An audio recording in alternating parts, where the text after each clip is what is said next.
네, 안녕하세요 여러분, 간만입니다. 이제 오늘은 시작하기 전에 원래는 이제 뭐 그냥 이 분포표 쭉 두고 얘기를 좀 했는데 나온 정보가 좀 많고 얘기를 해야 할 것 같아서, 할 것만 같아서 사실 이제 오늘 앞에 좀 상반기 이제 어떤 대회들, 상반기 대회가 아니지 2025년 대회들, 그리고 뭐 상반기 상품 로드맵, 뭐 기타 등등 뭐 그런 거에 대해서 좀 이야기를 하고, 뭐 바뀐 룰들도 좀 있더라고요. 그래서 그런 것도 좀 같이 얘기를 하고, 그 다음에 같이 이번 주 분포표를 보는 시간을 가져보도록 하겠습니다. 이거 이름을 막 위클리 원피스 뭐 이렇게 지을까 그런 고민도 좀 하게 되네요. 어쨌든 그래서 2025년도 대회 뭐 이런 얘기가 나왔어요. 그쵸? 그러면서 이 로드맵이 쫙 나왔는데 이게 좀 일본판이나 뭐 북미판 그런 원피스에 대해서 자세히 아시는 분들은 그렇게 생소하지 않을 수 있어요. 왜냐면 그쪽이랑 이제 비슷하게 가는 거거든요. 근데 이제 아무래도 한국에서 원피스 카드 게임을 한글판만 이제 바로 시작하는 분들이 계실 거니까 같이 좀 짚고 넘어가도록 하겠습니다. 일단은 뭐 여기는 뻔하죠. 우리가 옛날에 그 웨이브 1, 웨이브 2라고 했었는데 지난번에는 그게 이제 시즌 1과 시즌 2 이렇게 바뀐 겁니다. 그래서 한국 챔피언십 2516 시즌 1, 2516 시즌 2 이렇게 돼 있고요. 그 다음에 이제 점포 예선은 여러분들이 겪었던 것과 같습니다. 각 점포마다 뭐 대표 한 명을 뽑는 그런 예선전이죠. 예선전에서 이제 뽑힌 사람들이 많겠죠? 그 다음 예전에도 좀 많았는데, 작년에도 여기서 다 뽑힌 다음에, 여기 다음에 뭐 바로 이제 웨이브 1 대회를 치렀죠. 그쵸? 그 다음에 웨이브 1 대회를 치를 때, 근데 막 현장에서도 막 접수를 받아갖고, 그 사람들끼리 예선을 또 한번 치르고, 웨이브, 점포 예선에서 시드가 있는 사람들은 그 사람들 예선을 치르고 난 다음에 이제 나오는 이제 본선에 같이 합류를 해서 그 다음에 스위스 라운드를 진행하고 뭐 이렇게 갔었던 것 같아요, 제 기억에. 그렇게 됐는데, 이제는 이제 점포 예선을 치르고 그 사람들끼리 에리어 대회를 치릅니다. 자, 이 에리어 대회라는 게 뭐냐면은, 여기서 탑 뭐 32, 탑 64, 뭐 이런 식으로 뽑아요. 그래서 어쨌든 큰 스위스 라운드를 하는 대회인데, 보통 한 2패나 3패 정도 하면은 탈락이다, 뭐 이렇게 뭐 이야기를 하고, 왜 그렇게 되는 거냐면은 뽑힌 인원에 비해서 이제 다음 라운드로 갈리나 결승 대회로 갈 인원을 뽑으려면은 한 그 정도 패수나 그 정도 승수가 보장이 되어야 넘어갈 수 있게 되기 때문에 한 2패 정도 하면은 못 간다, 뭐 이런 이야기를 보통을 하거든요, 이런 큰 대회들에서. 어쨌든 뭐 한국은 어떻게 될지 모르니까 잘 모르겠고, 그 에리어 대회를 서울과 부산에서 각각 한 번씩 합니다. 그래서 여기서 아마 뭐 스위스 라운드를 할 거고, 거기서 탑 32 뭐 이런 식으로 해서 또 뽑아갖고 결승 대회를 치르겠죠. 그쵸? 그래서 결승 대회를 이제 서울에서 치러갖고 여기서도 스위스 라운드를 하고 토너먼트를 해서 거기서 뭐 탑 한 16, 뭐 32를 또 뽑아서 이제 서울로 간다, 뭐 이런 느낌일 것 같아요. 몇 명씩 뽑을지는 잘 모르겠어요. 아무리 봐도. 근데 파이널 챔피언십을 많이서 할 건 아닐 것 같거든요. 많아봤자 64명이 아닐까 생각이 들기 때문에 여기서 각각 16명이나 뭐 32명씩 뽑혀서 올라가지 않을까라는 생각이 좀 듭니다. 그쵸? 자, 마찬가지로 뭐 시즌2도 그렇게 진행이 되는 거예요. 그러니까 에리어 대회가 뭐 일본 같은 경우에는 되게 다양하게 많아요. 뭐 도쿄 1구, 뭐 2구 뭐 이런 식으로 있고, 뭐 지방이 되게 많잖아요. 우리나라로 치면은 뭐 서울, 강원, 대전, 대구, 부산 뭐 다 해줬어야 되는데, 아무래도 원피스 카드 게임 인구가 아직은 조금 적기 때문에 이렇게 되지 않았나 싶습니다. 원피스 카드 게임 좀 흥했으면 좋겠고요. 뭐 그렇다고 합니다. 주최사 및 회장 사정으로 일정 및 장소는 변경될 수 있습니다. 뭐 써있네요. 자, 그럼 여기서 중요한 게 뭐냐? 그럼 각각 어떤 덱을 들고 가야 되냐인데, 자, 이게 로드맵이랑 이제 아래 게 이제 상반기 상품 로드맵이거든요. 이제 보면은 월이 다른 걸 볼 수 있을 거예요. 6월이고 여기는 아래도 5월 붙여놨는데, 이유가 뭐냐? 아무래도 6월 달에 치르는 대회는 뭐 5월에 발매한 것을 확정적으로 들고 갈 수 있을 거기 때문이고, 보통 이제 또 우리가 이게 있잖아요. 발매한 지 일주일 후는 돼야 쓸 수 있다, 뭐 그런 거기 때문에 6월 아무리 빨라도, 뭐 예를 들어 이 엑스트라 부스터 팩이라는 게 2월 첫째 주에 발매를 했어. 그래도 6월 둘째 주는 돼야 쓸 수 있는 거거든요. 사실상 뭐 6월 첫째 주에 발매를 할 것 같지도 않고, 제가 봤을 때는 6월 마지막 주나 마지막에서 바로 전주 이럴 것 같거든요. 그래서 이걸 발매해봤자 이 점포 예선 6월에는 못 쓸 것 같고 7월 때나 쓸 수 있을 것 같기 때문에 이렇게 뒀습니다. 그러니까 좀 확정적으로 뭘 쓸 수 있나 알아보려고 뒀다, 이렇게 보시면 될 것 같고요. 자, 그래서 6월 달에는 그럼 뭘 쓸 수 있냐? 이번에 삼형제 유대가 나옵니다. 이것도 이제 뒤에서 좀 설명을 할 건데, 그 삼형제에서 흑황 루피가 이제 조금 티어로 부상을 하면서 그 티어 덱이 점포 예선전에는 참전을 하게 되겠네요. 그 다음에 이제 엑스트라 부스터 팩인데, 엑스트라 부스터 팩에서는 각종 레어들이 좀 좋은 레어들이 나와요. 특히 적자 로우가 명실공히 1티어가 되는 그런 부스터 팩이기도 하죠. 그래서 이 부스터 팩 때는 에리어 대회를 하니까 아마 이제 결승 대회까지는 뭐 제가 크게 훈수를 둔다거나 제 영상을 보면서 막 참고를 하실 필요까지는 없을 것 같아요. 그래서 이때는 이제 저도 저도 에리어 대회에서 이제 합격을 해서 결승 대회에서 뛰고 있으려나요? 모르겠는데 어쨌든 이 5월, 6월 때에 이런 게 발매를 하고 각 이제 점포 예선과 에리어 대회 때 이제 쓰임이 있을 테니 아무래도 이제 보통 제 영상을 보시는 분들은 이 원피스 카드 게임을 특히 이 영상을 보시는 분들은 원피스 카드 게임을 되게 경쟁적으로 하시는 분들이라 생각이 되거든요. 그래서 이제 에리어 대회까지 어떤 덱을 픽할지 예상을 해놓고 그러면서 지금부터 좀 숙련도를 쌓으시겠죠? 대부분 이제 이렇게 되면은 적자 로우를 픽하지 않을까. 저 또한 뭐 그런 생각이 살짝 드네요. 엑스트라 부스터 팩이 나오면서 에리어 대회를 치른다? 그럼 적자 로우를 안 할 이유가 있나? 약간 이런 생각? 그러면 지금부터 이 숙련도를 쌓으면은 점포 예선도 통과하고 에리어 대회도 좋은 성적을 거둬서 탑 한 32, 16 안에 들어서 결승까지 무난하게 가면 되겠다. 뭐 이런 생각이 좀 드네요. 그렇기 때문에 여러분들도 뭐 각자만의 생각을 갖고 그리고 또 흑황 루피도 있지. 뭐 어쨌든 그런 느낌으로 이런 대회를 준비하시면 좋을 것 같고요. 그 다음에 뭐 이때 잘 하시는 분들은 뵙도록 하겠습니다. 아니면 저도 이제 이때 열심히 또 이런 영상을 만들면서 또 뭐 분포표를 만들든 아니면 뭐 어떤 덱을 픽하면 좋을 것 같아요를 만들든 뭐 이렇게 해보겠습니다. 자, 그 다음 보겠습니다. 그 다음이 원피스 플로어 룰이 갱신이 되었어요. 몇 가지가 되게 중요한 게 있는데 일단 1번은 대전을 보조하는 용품이 사용 가능한데 그 예시로 딱 하나만 올라왔습니다. 주사위. 그러니까 지금은 대전을 보조하는 주사위가 사용 가능하다 이렇게 보시면 될 것 같고요. 이 이슈가 이제 아무래도 사카즈키가 코스트 감소를 시켜갖고 그거를 이제 좀 카운팅하기 위해 주사위를 썼으면 좋겠다라는 이야기를 제가 아마 지난 영상에도 했을 거예요.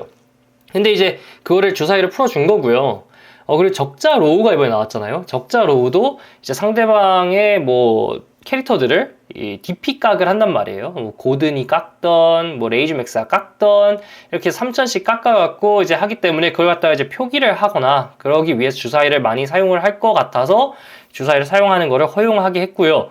자, 이제 이거를 조금 남이 유저적 해석을 하면은 주사위를 사용하면은 남이는 덱 아래 가는 그 카드들을 마킹을 할 수 있습니다. 슬슬. 그렇기 때문에 이거 굉장히 유용하다. 제 입장에서도 되게 재밌어지는 그런 환경이 되겠네요. 자, 그럼 두 번째는 국적 불문 모든 두흥 사용 가능. 이게 나왔습니다. 이제 아무래도 두흥 카드가 저희가 외국 두흥을 쓰는 분들이 있었는데 좀 아쉬움이 있었어요. 그쵸? 우리가 그 두흥 카드는 뭐 사실 어떤 효과가 있는 카드도 아니고 상대방이 뭐 읽을 필요가 없는 카드잖아요. 사실 이런 카드인데 이 카드를 1판, 특히 1판 더 베스트에서 이런 금두흥들이 나왔었거든요. 이 두흥을 너무 사용하고 싶은데 이 두흥을 못 사용하게 해서 좀 아쉬움이 있다. 이런 이야기가 있었는데 드디어 한국도 이제 일본이나 뭐 다른 나라들처럼 이 국적 불문 모든 두흥을 사용 가능하게 됐습니다. 박수! 이거 되게 좋은 거고요. 이제 그래서 여러분들도 이제 그 더 베스트 팩에서 나오는 이런 두흥들을 좀 사셔서 쓰면 좋을 것 같습니다. 이게 처음 나왔을 때는 몇십만 원씩 했는데 요즘은 그렇게 비싸지 않다라고 하더라고요. 그래서 이 두흥들이 되게 이쁘고 덱에 있는 카드들은 언제든지 이렇게 다른 카드로 대체가 될 수가 있지만은 두흥은 평생 가니까 원피스 카드 게임을 그만둘 때까지는 두흥을 사용할 수 있다. 그런 생각을 하시면서 두흥도 예쁜 걸로 좀 구하시면 좋을 것 같네요. 자, 그 다음에 세 번째가 드랍과 기권을 할 때는 저지한테 꼭 말하고 가시다 라고 이제 써 있습니다. 뭐 써 있으니까 지키도록 합시다. 이게 되게 그 타이 같은 게 꼬이고 그러거든요. 뭐 기권을 나는 했는데 얘기 안 하고 그냥 가버렸으면은 뭐 이게 부전이어야 되는 사람이 갑자기 뭐 그냥 꽁승이 되고 이러면서 타이가 많이 꼬이기 때문에 꼭 보고를 하고 가시면은 더 좋은 그런 경쟁적인 원피스를 할 수 있지 않을까 생각이 되네요. 자, 그렇게 해서 이렇게 뭐 룰이 갱신되면서 오늘 또 나온 상품들이 있어요. 이게 아주 중요하거든요. 그래서 공식 주사위가 나왔습니다. 야, 이거 맞냐? 어쩌면 이거 수입하려고 지금 푼 거 아니야? 이런 생각이 들 정도로 공식 주사위 세트가 나왔고요. 이 주사위 박스도 이 플라스틱 박스 같아요. 여기다가 예쁘게 이 원피스 주사위를 담아다가 준다고 합니다. 21,000원이고요. 아마 이거를 이제 사시는 분들은 정말 원피스 덕후다 이렇게 보실 수 있고요. 두 번째는 이제 원피스 카드게임 오피셜 스토리지 박스가 나왔는데 여태까지는 종이 재질이었거든요. 종이 재질이어서 저도 안 사고 있었는데 이거는 그 인조 가죽 그 재질이에요. 그래서 저는 이거 좀 살만하지 않나? 이게 덱 케이스가 아니라 스토리지 박스라서 조금 더 크고 아마 덱이 한 3개 정도 들어갈 것 같거든요. 제 눈에는. 그래서 요거 정말 괜찮다. 요거 쓰시는 분은 아직 못 봤는데 요거 살만하다. 5만원 정도면은 덱 박스 하나에 보통 한 10,000원 후반대 하니까 뭐 알리사님 한 10,000원 하거든요. 근데 공식인데 루피 그려져 있고 5만원이다? 이거 나쁘지 않을 수 있다 생각합니다. 이 둘 다 모두 이제 5월 12일 날 발매를 하니까 그 부분 잘 알아두시고요. 그 다음에 이제 스타트덱 3형제 유대가 나옵니다. 자, 이거는 아주 큰 이슈거든요. 23일 날 나오는데, 자, 문제가 뭐냐면은, 이게 12,000원이야. 이 12,000원이면은, 잘 생각해보세요, 여러분. 얼티미트 덱이라고 나온 게 하나 있어요. 그쵸? 우리 적자로가 나온 덱 있잖아요. 그게 3선장 스트럭처 덱이 2만원이었어요. 2만원이면서 이제 패레 처리가 그 리더에 약간 이렇게 사선으로 돼 있었는데, 12,000원이면은, 우리 그냥 기본 그 스타트 덱이거든요? 그리고 이제 문제가 뭐냐? 원래 이 3선장 스타트 덱은 이런 패레가 있었어요. 이게 뭐냐면은, 안을 사면은 모든 카드 중 한 장은 흑백 패레로 나올 수가 있었어. 그런 게 있었거든요. 그래서 자기가 원하는 그 카드를 흑백으로 맞추려고 이걸 막 까는 분들도 계셨고, 어쨌든 고려를 하려면 되게 엄청 비싸게 돈을 주고 사야 됐는데, 어쨌든 그런 맛이 있었단 말이야. 약간 흑백 만화 같은 만화책에서만 탁 튀어나올 것 같은 그 맛이 있었는데, 그게 없네? 없네는 아니야, 사실. 없네는 아닌데, 왜 이렇게 추측을 하냐면은, 일단 너무 싸. 그쵸? 저 가격이면은, 그 리더도 패레 처리 안 해줄 가능성이 굉장히 높거든요? 근데 그 와중에 이거 흑백으로 내려고 했으면은 굉장히 단가가 나갔을 거란 말이야. 근데 이 가격을 보아하니 이거 패레 없을 수 있겠다 이 생각이 드는 거예요. 와, 근데 이게 루머로도 패레 처리를 안 하고 나올 수도 있다라고 이야기가 들렸긴 했거든요. 근데 약간 가격을 보고 조금 더 이게 오피셜이야? 라는 생각이 들게 됐습니다. 그래서 굉장히 아쉬운 일이에요. 사실 저는 이제 흑황 루피를 하려고 하는 사람이었기 때문에, 특히 하려고 하는 사람들은 알잖아요. 리더는 보통 패레로 맞추는데, 이거 리더 패레 못 맞추고 간다라고 하는 게 너무 아쉽고, 그렇습니다. 설마 이거 진짜 없으면은, 우리나라는 패레가 어쩌면 앞으로 어떤 것들은 없을 수도 있다라는, 사실 그렇게 얘기를 하게 되는 거거든요. 어떤 패레 사양은 정규 팩이나 정규 스타트 덱인데도 안 내줄 수 있다라는 거를 보여주는 그런 거라, 이거는 조금 걱정이 됩니다.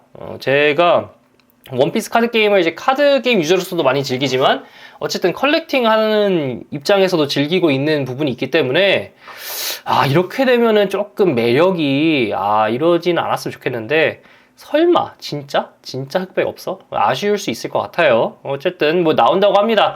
23일 날 나오면서, 그 다음 주겠죠. 6월부터 당장 흑황 루피가 점포 예선이나 플래그십에서도 쓰일 수 있으니, 여러분들 이제 흑황 루피도 준비하시라 라고 보시면 될 것 같습니다. 자, 그 다음에 이제 많은 분들이 기다리셨던 금주의 분포도입니다. 금주의 분포도인데, 원래는 이제 2개만 하잖아요. 5월 1일, 2일만 했었어야 되는, 5월 1일이 아니지, 2일, 3일인가요? 어쨌든 이틀만 했어야 되는데, 우리 골든 위크가 있었잖아요. 우리 그 휴일이 굉장히 길었기 때문에, 그때 이제 플래그십이 4개가 더 존재했습니다. 그렇게 해서 총 14회의 플래그십이 있었고요. 좀 놀라운 일이 좀 일어났습니다. 적자 로우가 5개나 우승을 함으로써 1황을 먹었다, 이렇게 볼 수 있는데, 일단 저도 이제 이걸 1티어로 예상을 지난 영상에서 했거든요. 했는데 아니 아무리 그래도 사카즈키가 그렇게 힘을 못 쓴다고? 약간 그 반신반의했거든요. 아 그래도 사카즈키가 있으니까 뭐 사카즈키를 잘 피해가거나 진짜 승률도 높은 적자로우는 사카즈키를 좀 이겨가면서 우승을 했지. 그래서 저는 이제 그 한 3명? 2명, 3명 예상했거든요. 근데 압도적인 그 파이를 먹으면서 5개나 먹었어, 이게 5개나 먹으면서 아주 그냥 적자로우는 EB1을 받지 않아도 굉장히 강하다라는 걸 보여주고 있습니다. 아, 이거 이렇게 생각하면 이제 EB1을 받은 적자로우는 얼마나 셀까? 그리고 이 사람들이 승련도를 다 키울 거 아니에요? 얼마나 진짜 적자로우 팔릴까 걱정이 됩니다. 적자로우 나중에 EB1 때 그냥 이렇게 먹을 수도 있어. 그냥 한 명 빼고 다 적자로우가 이김. 뭐 이렇게 될 수도 있어. 사실 그 꼴은 보고 싶지 않습니다. 그래서 EB1 때 적자로우가 갔으면 좋겠는 그런 사람 중 하나고요. 적자로우 5명, 녹황 야마토 2명, 청흑 사카즈키 2명, 황카타쿠리 2명, 그 다음에 레이주, 모리아, 에넬이 하나씩 먹었습니다. 자, 이게 참 뭐라고 해야 될까요? 일단은 카타쿠리가 너무 힘을 못 썼죠. 그쵸? 카타쿠리랑 에넬이 나름 저는 이제 1티어라고 픽을 했는데 제 1티어 픽이 사카즈키, 카타쿠리, 에넬, 적자로우 이렇게 내셨는데요. 와, 이게 카타쿠리가 어쨌든 적자로우들한테 확 밀리면서 생각보다도 힘을 많이 못 쓴 그런 모습입니다. 녹황 야마토는 이제 해보셨잖아요, 여러분? 이게 굉장히 트럭덱이거든요. 그쵸? 이게 굉장히 트럭덱이어갖고 그냥 뭐 적자로우가 됐든 사카즈키가 됐든 뭐가 됐든 잘 잡히고 베닛이 잘 치고 뭐 이러면은 그냥 아다리 딱딱 맞아서 호리존스 딱 내오면서 블로커 2개 막 눕히고 그러면서 끝을 내요. 그래서 이거는 조금 논외다. 녹황 야마토는 정말 트럭이다. 트럭 같은 덱이기 때문에 이거를 갖고 좀 뭐라 할 수는 없을 것 같고요. 녹황 야마토는 사실 충분히 입상권이라고 봅니다. 저도 좀 플레이를 해봤는데 정말 재미있더라고요. 이게 카드 게임이 참 재밌네 라는 생각을 하게 된 이제 그런 덱이게 됐고요. 사카즈키가 힘을 못 쓴다. 이거는 아무래도 조금 대분화의 영향이 있지 않았나 라고 생각이 듭니다. 이 원래 적자로를 좀 많이 먹었으면 좋겠다라는 생각을 했는데 이렇게 되면서 황색이 오히려 적자로한테 밀리면서 이렇게 가버리니까 좀 당황스럽네요. 자, 그리고 청자 레이주 1명. 이거는 차력쇼죠? 네, 차력쇼입니다. 이거는 정말 둘 중 하나야. 이 모든 그 플래그십에 있는 사람들이 레이주를 몰랐던 거야. 그래서 어떤 효과지? 어떤 효과지 하다가 갑자기 레이주가 빠바바박 내. 그러면서 막 레이주가 그 푸딩도 쓰고 이러잖아요. 청색 푸딩도 쓰면서 상대 패 같은 거 막 확확 갈아버리고 이러니까 야 이거 뭐지 하면서 이제 지지 않았나라는 생각도 들면서 아니면은 진짜 청자 레이주의 고수신 거야. 둘 중 하나거든요. 이게 굉장한 장인픽이라 이것도 이거로 우승을 했다? 저는 약간 기대가 됩니다. 다음 주도 이 청자 레이주가 우승을 한다. 같은 청자 레이주가 우승한다. 이러면은 와 우리나라에도 레이주 장인이 있구나 이런 생각을 하게 되겠네요. 자, 그 다음에 흑모리아인데 흑모리아는 사실 사카즈키에 비해서는 저평가를 제가 한 것 같아요. 그리고 뭐 제가 저평가를 했다면 저는 약간 데이터를 보면서 얘기를 하거든요. 보통 막 평가를 할 때도 특히 저는 북미 데이터를 많이 보는 사람인데 흑모리아가 사카즈키에 비해서 조금 밀리는 감이 있었어요. 네, 있었는데 요거에 대해서는 이제 뒤에 가서 조금 더 얘기하겠습니다. 어쨌든 흑모리아가 저는 조금 저평가를 제가 한 것 같고 흑모리아의 포텐셜이 특히 이런 분위기면은 좀 더 좋을 것 같다라는 생각이 좀 드네요. 황에넬은 1명. 이거는 사고죠. 이건 사고입니다. 이건 어떤 사고냐. 에넬이 카타쿠리한테도 다 치이고 정사로한테도 다 치인 거야. 그래서 에넬 할 수가 없는 거야. 이게 사실 에넬은 그쵸, 에넬 할 바엔 카타쿠리를 하는 분기 맞고요. 에넬을 하려고 하면 이제 7에넬을 써서 속공을 친다? 뭐 이런 느낌으로 해야겠는데 지금은 조금 아쉽습니다. 이제 2B까지만 조금 기다려보면은 에넬도 또 쓸 수 있는 카드가 좀 나오기 때문에 그때 다시 하면은 좋을 것 같네요. 에넬은 앞으로 이제 우승 분포도에서 굉장히 조금 보기 어려워지지 않을까 점차 그런 생각이 듭니다. 자, 그러면 이제 왜 카타쿠리가 적자로에 왜 어떻게 치느냐 왜 이게 적자로가 그렇게 좋은 싸움이냐에 대해서 간단하게 설명을 좀 해드리겠습니다. 자, 이런 느낌이거든요. 설명을 같이 해드릴게요. 자, 에넬이래. 카타쿠리가 선이고 적자로가 후예요. 그쵸? 적자로가 하고 싶은 일은 빠르게 전개를 하면서 어그로를 치고 싶은 거예요. 어그로를 친다라는 게 상대편의 라이프를 향해 달리고 싶어 하는 캐릭터다라는 거거든요. 그래서 선공에, 그러면은 카타쿠리가 선공 잡았어. 가장 잘할 수 있는 행동이 1턴에 1둥이잖아요? 푸딩 내리기야. 맞죠? 푸딩을 내려서 뭐 빅맘을 서치하는 게 가장 잘하는 행동이겠죠. 그쵸? 그러면은 적자로는 뭐해? 1턴 때 2둥으로? 아무것도 못해. 아무것도 안 할 거고 아무것도 못해. 여기서 뭐 한다는 거? 2둥으로? 뭐 고든? 레이즈맥스 내리기? 뭐 이런 거? 그런 거 말고는 사실 할 수 있는 게 별로 없고요. 이렇게 해서 넘기겠죠. 그 다음에 이제 2턴째 3등으로 카타쿠리는 뭘 할 거냐면은 페로스페로가 있다면 내리거나 5천으로 치고 푸딩에다가 3둥 달아서 5천 치고, 그래서 5천 두 번 때리기가 있고요.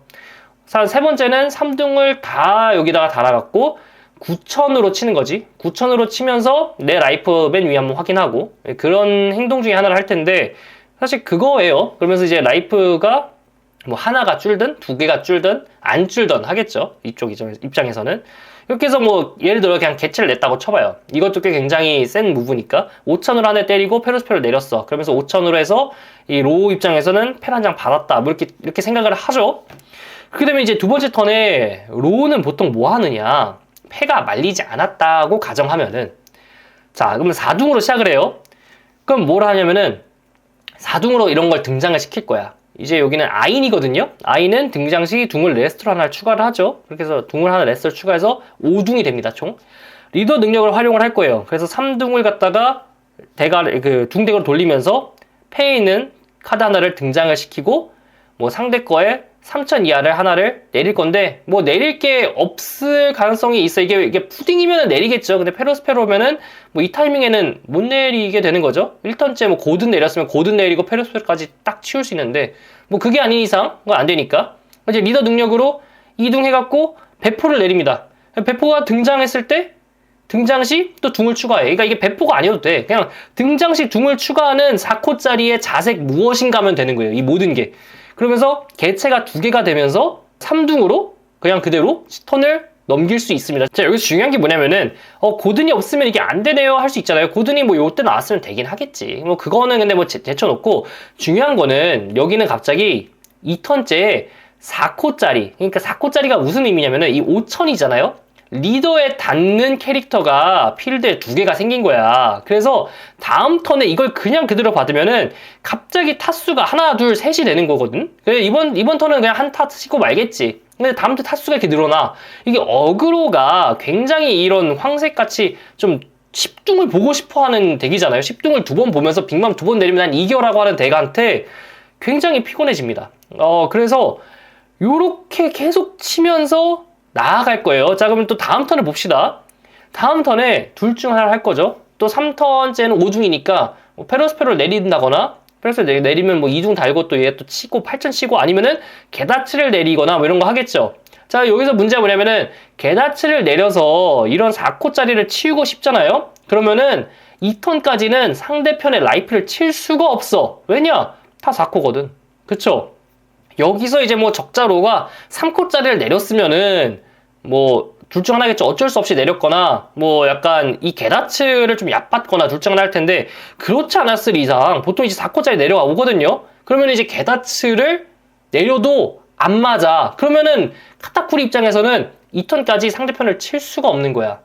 와, 이렇게 되는 거거든요. 게다츠가 그럼 약간 조금 쓰기에 애매한 계력이 돼버리는 그런 느낌이 되는데, 자, 여기서 조금 제 개인적인 생각입니다. 어쨌든 이게 좀 지는 싸움이긴 하니까 카타쿠리 입장에서 제가 이제 카타쿠리를 갖다가 좀 할 때는 이거를 라이프를 그래서 안 치고 차라리 게다츠를 열심히 내려갖고 상대편의 패를 좀 줄이는 게 어떤가라는 생각을 조금 하고는 있긴 합니다. 왜냐면은 근데 물론 그것도 막 만사는 아닌 게, 로도 이번에 누굴 받았어요? 레이저를 받아갖고 드로우를 봅니다. 그래서 상대편을 말려 죽일 생각을 하려고 하면은 조금 불편을 하기 때문에, 뭐 만사는 절대 아니지만 이거 안 치는 것도 방법이긴 하다. 만약에 패에 게다츠가 잡혀 있으면 뭐 그런 생각을 하게 되네요. 자, 그럼 3둥째 뭐 하냐? 이제 여기서 3둥으로 받았잖아요. 그럼 5둥이 됐겠지? 5둥이 돼서 이제 배포가 이제 어택을 해. 어택을 하면서 6둥이 됐다 쳐. 그 다음에 이제 리더 능력을 이제 쓰기 전에 이런 거 5코스트 하나를 등장시키는 거지. 여기는 뭐 키즈를 등장시켰는데 이게 뭐 다른 거가 될 수 있어요. 근데 뭐 어쨌든 뭔가를 등장을 시켜. 그 다음에 이제 리더 능력, 이게 키드라고 쳐요. 리더 능력으로 이제 3둥을 돌리니까 3둥이 남겠지. 리더 능력으로 뭔가 더 나와. 그러면서 이제 그럼 키드 능력으로, 둥이 들어갔네. 둥이 하나 증가해야지 하면서 4둥이 돼. 그렇게 하면서 또, 근데 이 안이 또 아인이 등장했네? 그러면서 5둥이 되는 거야. 그러니까 이런 식으로 5둥이 된 거야. 그러니까 둥의 손해를 안 받지. 이 무브를 치면서. 그러니까 이런 문제가 있습니다. 이게 이런 문제가 있고요. 이제 이 로가 작정하고 만약에 둘 중 하나 뭔가 개체가 나와서 치워야겠다라는 생각을 하잖아요. 그러면 여기서 쓸 수 있는 게 키드가 아니라 그냥 1코 고든을 던져놓고 4코스트 뭐 다른 걸 던져놔. 그런 다음에 다시 리더 능력 쓴 다음에 그 다음에 얘가 이제 고든 때문에 깎여 있으니까 이 5천이든 6천이든 이게 고든만 맞으면 다 3천 이하가 되거든요. 그래서 리더 능력 얘를 갖다가 덱 아래로 바운스 시키면서 자기 것도 등장시키는 거예요. 이렇게 이기적인 교환을 하면서 개체를 엄청 빠르게, 지금 2턴째죠? 2턴째 개체가 4개가, 특히 리더한테 닿을 수 있는 개체가 4개가 되는 거야. 이게 문제거든요. 이게 바로 카타쿠리가 적자 로우를 만나면은 진짜 뭘 하기도 전에 게임이 끝나는 그런 이슈가 생깁니다. 여기서 카타쿠리가 적자로를 이기려고 한다? 그러면 진짜 트리거에서 뭔가 많이 터져주길 바라야 되고 적자로가 좀 말리길 바라야 돼요. 그게 아닌 이상 정말 게임하기 불편합니다. 이 매치업 카타쿠리 너무 약하다. 거의 저는 한 2대8 봅니다. 적자로가 8 정도는 가져갈 수 있다. 이게 보는 그 정도의 매치업이라서 이렇기 때문에 황색 상대로 적자로우가 너무나도 유리하다라고 보시면 될 것 같습니다. 자, 그러면은 적자로는 누가 잡냐? 그나마 흑색이 아직까지는 유리하다. 아직까지는 유리한데, 그럼 흑색 지금 리더가 2개가 뭐가 있죠? 사카즈키와 모리아가 있어요. 근데 사카즈키는 대분화가 없어. 대분화가 없으니까 패순환이 예전 같지가 않아요. 예전 같지가 않고 코스트 값도 예전 같지가 않고 어쨌든 상대 거를 지우려고 하면은 어떻게 된다? 패가 줄어든다. 패가 줄어들고 난 개체가 남겠지. 근데 사카즈키 잘 생각해 보십시오. 사카즈키가 쓰는 캐릭터 중에 트라팔가 로우가 쉽게 치우기 어려운 게 몇 장 없어요. 고코스트야. 그 청색 볼살리노, 7코스트 볼살리노랑 8코스트 모리아 정도가 조금 까다로울 수 있거든요. 트라팔가 로우 입장에서는. 근데 아니 거기까지 가려면 일단은 둥이 많아야 된다니까. 턴이 좀 넘어가야 된다니까. 근데 아까 뭐라 그랬어? 아까 지금 3턴째에 캐릭터가 4개라니까? 근데 무슨 어떻게 가? 그럼 다음 턴에 7둥 때 그럼 그거 볼살리노 하나 내려서 뭐 할 거야? 아니 그렇게 된다는 거니까. 이게 게임이 그렇게 돼서 사카즈키 입장도 굉장히 불편해집니다. 그래서 사카즈키가 대분화가 없어갖고 지금 날뛰는 트라팔가 로우가 조금 힘들어요. 뭐 어떻게든 할 수는 있겠지. 뭐 사카즈키가 그래도 뭐 엄청 불리하다 이건 아닙니다. 당연히 카타쿠리보다야 사카즈키가 훨씬 낫고 사카즈키 정도면은 뭐 한 5대5는 간다 뭐 이렇게까지 얘기를 할 수도 있을 것 같아요. 근데 어쨌든 옛날만큼 사카즈키가 와 이거가 무조건 롤을 잡는다 이거는 절대 아니게 된다 이 말입니다. 그렇게 해갖고 사카즈키도 되게 힘들어하고 있는데 그리고 또 사카즈키 문제가 뭐냐 라이프가 4개야. 라이프가 4개라서 이거 몇 대 맞으면 끝나. 그것 때문에 좀 힘들고요.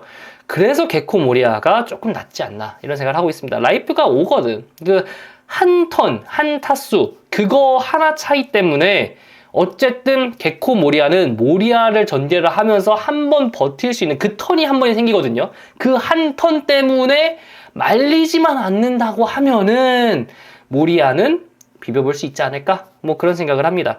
그래서 지금 모리아 단들이 열심히 대책을 강구하고 있는 것 같으니까 한번 기대를 해봅시다. 어떠한 모리아 덱리들이 나올지 좀 기대를 좀 하면서 지켜보도록 할 거고요. 자, 이렇게 되면서 다음 주 플래그십은 어떻게 될 것인가? 일단 저는 황색은 어쨌든 보일 거라고 봅니다. 카타쿠리를 가지고 다니던 사람, NL을 갖고 다니던 사람이 지금 와서 벌써 황색을 버린다라는 생각은 하지는 않습니다. 물론 적자로가 강세긴 하지만 아니 그래도 할만하지 않을까라는 생각을 아직까지는 갖고 계실 거거든요. 그래서 황색은 여전히 보일 것. 그래서 2주차까지는 어쨌든 적자로우는 상위 테이블에 플래그십을 우승할지는 아직은 모르겠지만 상위 테이블에는 적자로가 무조건 많을 것이다 라고 예측을 할 수 있겠고요. 자, 그럼 적자로가 있으면 상위 테이블 또 어떤 덱들이 있을까? 자, 그러면은 적자로가 아까 뭐라 했습니까? 모든 둥을 캐릭터를 전개하는데 어쨌든 써야 돼요. 그리고 상대편의 거를 지우는데 써야 돼. 그래서 5천짜리 타점이 굉장히 많이 늘어나서 5천으로 상대를 열심히 치고 싶은 덱이에요. 그쵸? 근데 5천에 닿지 않는 캐릭터가 하나 있죠. 누구다? 에드워드 뉴게이트. 우리 흰수염 아저씨가 5천에 닿질 않아요. 5천 캐릭터들로 흰수염을 때려봤자 데미지가 안 들어가네요. 그래서 둥을 캐릭터에 붙이기 싫어하는 이런 적자로한테 꽤나 답답한 존재로 있습니다.